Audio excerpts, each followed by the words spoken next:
tajuk yang yalah, saya rasa agak recent jugalah.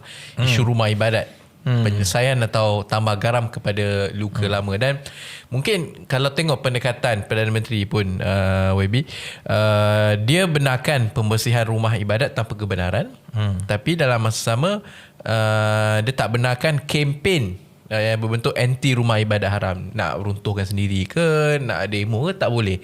Jadi yalah, pada dia mungkin dia jalan tu okey lah, dua-dua tu macam fair. Tapi adakah pendekatan ni sustainable, ataupun mungkin ada cara yang lebih baik macam mana nak tackle this problem? Pandangan saya ini akan dibenci oleh semua orang. Okey, mesti ada. Yang Melayu pun benci, yang bukan Melayu pun benci lah agaknya lah, yang mendengar di luar kan.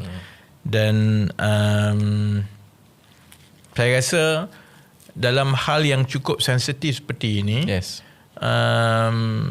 kita perlu nyatakan perkara yang boleh menyelesaikan masalah, supaya macam kita katalah, ini yang berlaku sekarang ni satu penyelesaian ataupun nak tambah garam kepada luka yang lama. Kerana luka ni lama kan, dia masalah yang rumit kan. Satu jalan boleh dibuat seperti Datuk Seri Anwar, cuba nak menang kepung rangkul dua-dua ni. Masa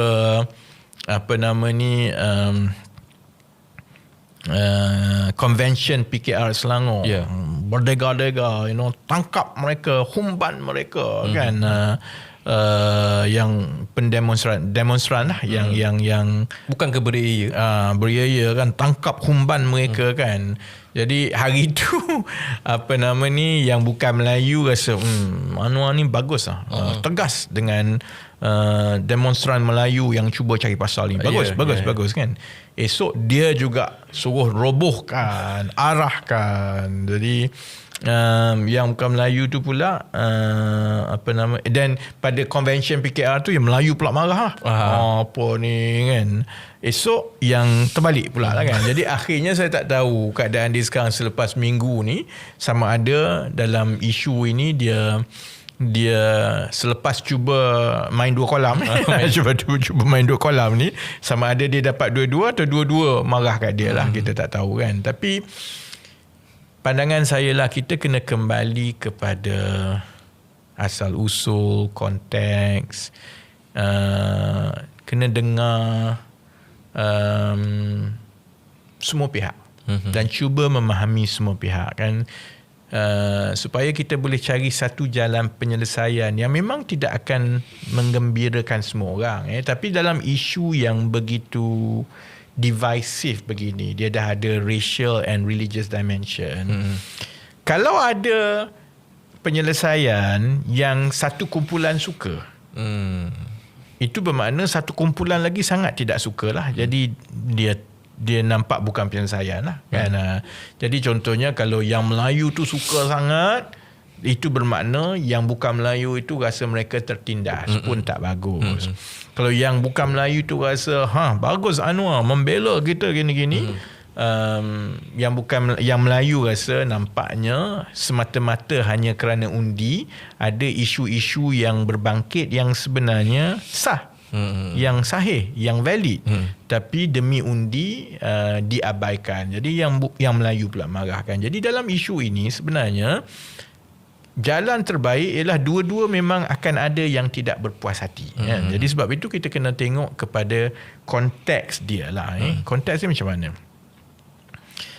Kuil ni satu kita panggil kuil lah semua kan. Tapi kita tidak ada membezakan kuil ni macam kita membezakan rumah ibadah orang Islam.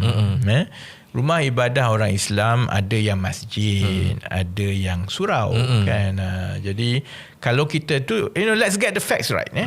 Sebab kita akan dihamburkan dengan macam-macam fakta. Ada fakta kata terlalu banyak kuil di Selangor contohnya kan. Bandingkan kuil berbanding dengan masjid ataupun populasi. Tapi kita tak boleh nak buat apple to apple juga. Berapa banyak kuil, sebab kuil tu ada yang kecil, ada yang besar. Jadi sama juga kita. Kalau kita sebut masjid, masjid tu semua besar. Tapi kalau campur surau semua ni, mungkin angkanya berbeza jugalah. So satu itu satu lah kan. Kita kena berhati-hati bila buat perbandingan itu kan. Sebab kuil ni ada saiz yang berlainan, sama macam kita ada surau, ada masjid lah kan. Ada yang besar, ada yang kecil. Itu satu. Keduanya, pentadbiran kuil ini dia tak ada tau. Tak macam pentadbiran masjid untuk orang Islam. Orang Islam ada institusi keagamaan, institusi Islam kita. Kita ada Jabatan Agama Islam, kita ada Majlis Agama Islam kan. Jadi untuk buat masjid itu ada peraturan dia. Tanah dia, kalau ada tanah wakaf, dah ada tanah yang diwakafkan. Kemudian dalam kawasan bandar tertentu memang menjadi kebenaran, sebahagian daripada syarat kebenaran merancang supaya disediakan masjid atau surau kan. Jadi dan bila dah ada tanah itu, kalau masjid itu sebahagiannya boleh minta peruntukan daripada kerajaan. Dan yang ini saya nak kena sebut juga kepada terutamanya yang bukan Islam lah kan. Bukan semua masjid itu dibina atas peruntukan kerajaan. Ada terutamanya masjid yang lebih kecil. Dia sebenarnya masjid yang dananya itu dikutip daripada orang ramai pun ada kan. Tapi memang betul lah ada dana daripada kerajaan, baik kerajaan negeri ataupun kerajaan persekutuan untuk buat masjid kan. Tapi untuk penganut Hindu contohnya lah, atau agama-agama lain pun, tapi kalau penganut Hindu dia tak ada badan kerajaan ataupun satu badan nasional yang mengendalikan ataupun yang menjadi wakil pusat untuk berurusan mengendalikan kuil-kuil ini. Dan itu adalah satu kelemahan yang kita ada daripada dulu kan. Dan perkara ketiga yang perlu kita ambil kira juga ialah kuil ini sebahagiannya ada juga yang didirikan dulu. Sebab dia ada latar belakang masyarakat pada ketika itu. Contohnya kuil-kuil di dalam kawasan-kawasan estate. Jadi masa dulu kaum India dibawa masuk untuk bekerja di estate. Dia duduk kat estate tu. Jadi estate tu dia tak peduli lah pasal tanah ke apa semua masa tu. Maka dia pun, yalah, dia dah ada community dia kat situ. Maka dia buatlah kuil dia kat situ kan. Tapi lama-lama estate itu bertukar tangan. Dan kalau estate itu lebih lama daripada sebelum kanun tanah negara digubal. Kanun tanah negara 1965 kan. Jadi kemudian kanun tanah negara ada, maka undang-undang tanah semua tu mula masuk semua. Jadi ada kuil-kuil yang begini yang masalah pemilikan tanah dia, apabila tanah itu bertukar tangan semuanya, tidak pernah diselesaikan. Jadi saya ada satu contoh, saya ingat di kawasan sempadan Ampang Pandan lah. Okay. Kan? Saya ingat mereka dulu terbabit dalam buat satu projek jalan kereta api ke apa semua lah kan. Jadi mereka itu pekerja-pekerja kat situ kan. Jadi masa itu mereka buruh yang buat jalan kereta api kan. Jadi mereka ada community mereka. Jadi masa tu kat Ampang, masa tu kawasan tu tak ada orang sangat pun. Belum jadi kawasan bandar ni, tahun 60-an lebih semua dulu kan. Jadi dia pun buatlah kuil dia kan. Jadi lama-lama dia akan ada masalah tanah lah. Kerana ada tanah, dia tak ada hak milik tanah dan sebagainya kan. So hujah itu tidak boleh dirangkumkan semua seolah-olah semua kuil yang ditubuhkan ini ialah kuil yang tidak berlesen atau yang disebut sebagai kuil haram.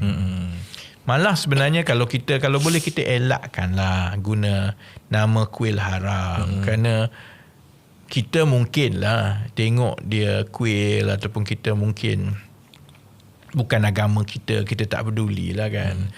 Tapi kalau orang panggil masjid haram, kita marah lah. Kan? Lebih baik panggil kuil tak ada lesen ke, tak ada hak milik ke, ataupun masjid tak ada hak milik. Sebaik-baiknya perkara yang melibatkan rumah ibadah atau kepercayaan ni, kita elakkanlah gunakan perkataan-perkataan yang boleh mengguriskan hati orang. Kan? Jadi saya tengok kadang-kadang naratifnya lah. Memang betul ada juga kuil-kuil yang dibuat di atas tanah-tanah yang tak ada hak milik. Memang betul. Ada yang dibuat di tanah rizab, dan kalau dalam kes yang membabitkan Suhaidi Ahmad ini di Dengkil ini, memang agak jelas lah sebenarnya dia di dalam kawasan tanah dia. Ya. Of course lah, yang pemilik kuil itu kata dia dah bagi tahu, dia kata dia tak tahu, dia panjang cerita lah kan. Tapi naratif kadang-kadang kita kena berhati-hati juga, jangan kita pukul rata semua seolah-olah semua kuil itu dibuat secara tanpa lesen atau hak milik. Samalah juga kita sebagai manusia lah kan. Ada yang memang mematuhi peraturan, ada yang tak mematuhi peraturan. Maksudnya kuil-kuil ini ada yang memang telah selesai dari segi hak milik tanah, lesen dia. Ada juga yang belum selesai. Maksudnya ada yang tak ada hak milik. Kemudian yang tak ada hak milik tu kena tengok pula, adakah ini kuil-kuil lama yang sebenarnya sebelum soal hak milik tanah melalui kanun tanah negara ini diselesaikan, ataupun adakah ada latar belakang sejarah yang mana mereka memang ada komuniti di situ sebelum ada orang lain, sama ada di dalam estate ke, dia pekerja kereta api ke, ataupun macam-macam lah kan.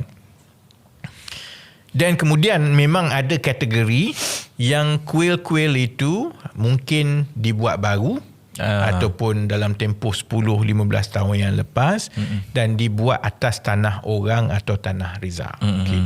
Dan kita nak kena putihkan ni. Sampai bila kita sebagai masyarakat nak bergaduh pasal isu rumah ibadat ni? Kan? Jadi sebab itu saya ingatlah kalau saya masih lagi berada ialah di sekitar Datuk Seri Anwar Ibrahim. Saya ingat nasihat saya mungkin agak lain lah. Memanglah masalah ini dilonggokkan kepada kerajaan sekarang. Masalah ini tidak diselesaikan berpuluh tahun. Soal hak milik, soal memutihkan kuil-kuil ini. Bila saya maksudkan putih, memutihkan, maksudnya kita kena ada keseluruhan senarai kuil-kuil yang ada. Daripada itu baru kita masukkan kategori-kategori tadi. Daripada itu barulah kita kena buat keputusan bersama di peringkat kerajaan dan juga komuniti masyarakat. Minta maaf, yang ini memang kuil yang memang kami tahu telah ada lama dan layak untuk diberi pemilikan tanah. Kan? Dan dia bertepatan, bersesuaian semua kan. Yang ini layanan begini, tapi yang ini minta maaf, ini atas tanah persendirian ke, ini baru buat ke, memang tak ada lesen ke apa, ataupun yang ini memang dah ada di kawasan yang berdekatan kuil yang satu lagi ke apa kan. Tapi saya tak rasa kita melalui proses itu. Jadi sebab itu tanggungjawab itu jadi tanggungjawab kerajaan. Kerajaan kena ada satu jawatan kuasa yang kerajaan memang rumit lah, satu Malaysia nak kena buat kan. Tapi yang banyak kuil ini hanyalah di negeri-negeri tertentu, di negeri pantai barat lah, maksudnya Selangor, Johor, Perak, mungkin sebagainya di Kedah, di Pulau Pinang, di Negeri Sembilan kan. Di sebelah pantai timur tak ada sangat lah. Ada satu kuil di Cukai, yang itu tak ada masalah pula, besar juga kuil tak ada cukai tu. Padahal orang India tak banyak akan cukai kemaman kan. Yang ini yang kalau saya berada dalam kerajaan mungkin saya berpandangan agak berbeza lah. Maksudnya kita ada dua jalan. Sama ada jalan yang seperti yang kita dah tengok sebelum ini. Hari ini Datuk Seri Anwar kasar dengan yang anti kuil. Esoknya dia kasar pula dengan kuil. Jadi saya pun tak tahu dua-dua ke mana pergi. Ataupun kita terpaksa telan pil yang pahit itulah. Ini ialah isu yang sensitif. Yang tidak boleh diselesaikan dengan retorik ataupun arahan semata-mata. Dan kita dah mula nampak kesan lah. Bila Datuk Seri Anwar dengan ucapan-ucapan dia begitu, kita nak kena berhati-hati jugalah, kerana kalau satu pihak merasakan mereka menang dan mendapat isyarat go ahead daripada kerajaan, dan ialah dia akan ambil tindakan sendirilah. Jadi dia menimbulkan pula lebih banyak masalah kepada pihak berkuasa, semua nak kena manage satu-satu. Dan isu-isu yang sensitif macam ni memang akan ada orang yang akan menunggang lah. Kan? Jadi saya menunggu sekarang ini sama ada kerajaan akan menubuhkan satu jawatan kuasa ataupun task force ke apa untuk memutihkan kuil-kuil supaya kita dapat selesaikan lah yang mana yang kategori pertama itu, yang mana kategori kedua, yang mana yang perlu dipindahkan ataupun tak boleh ada kerana memang tanah persendirian dan Tuan Punya tak bagi. Contohnya kan. Jadi kalau kita melalui, kemudian baru kita boleh berbincang tentang keluhan-keluhan masyarakat minoriti terutamanya India lah. Apakah kerajaan akan ada bantuan untuk menyenggara ataupun untuk membina kuil, kan? Adakah akan ada peruntukan, kalaupun tak banyak, ada ke tidak, kan? Bagaimana kita nak mengawal selia kuil-kuil yang ada, kan? Sebab sekarang ini memang tak ada lah sekarang. Kalau saya baru start lah KBKT tapi tu pun sikit lah. Yang rumah apa Ribi tu rumah ibadat. Rumah ibadat bukan Islam kan. Tapi tu pun yalah, portion tu sikit dan semua tu akan berebut untuk dapatkan kan. Jadi penyelenggaraan. Semua perkara-perkara ini memang sukar, kerana kalau kita buat maka nanti ada risiko PAS ataupun pembangkang ataupun yang sayap kanan Melayu ni kata kita lebihkan orang Cina, orang India semua sokong kuil semua kan. Tapi masalah ini perlu diselesaikan dan dia tidak hanya akan selesai dengan arahan mulut. Kerana isu itu ialah isu yang ada legasi sejarah, yang ada isu struktur, masalah struktur pentadbiran. Jadi perkara-perkara ini saya ingat yang lebih sesuai untuk ditumpukan oleh kerajaan. Dengan Ramanan kan ada. Kan. Masa ni lah nak tengok kehebatan Ramanan. Kan. Saya pun tak faham kenapa Datuk Seri Anwar tidak, kalau aku lah. Kalau aku ada seorang panglima yang kita sedang angkat sebagai pimpinan terhebat kaum India di Malaysia, kalau aku jadi Datuk Seri Anwar, aku umum terus lah, saya dengan ini menugaskan Datuk Seri Ar-Ramanan untuk menyelesaikan masalah-masalah kuil ini. Kan? Tak boleh dia nak kena ni, cukup kalau cari kerusi busy. Tak, kalau dia buat tu insya-Allah dia akan cukup kerusi. Kan? Jadi tapi setakat ini kita tak dengar apa lah. Setakat ini betul. Nampak macam orang kata afterthought punya pengumuman tau.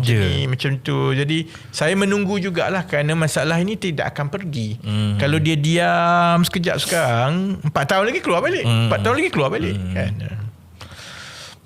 Okey, baik. Jadi kita tunggulah daripada kerajaan. Kita menunggu dengan berdebar-debar pengumuman seterusnya daripada Superman PKR, Datuk Seri Ar-Ramanan.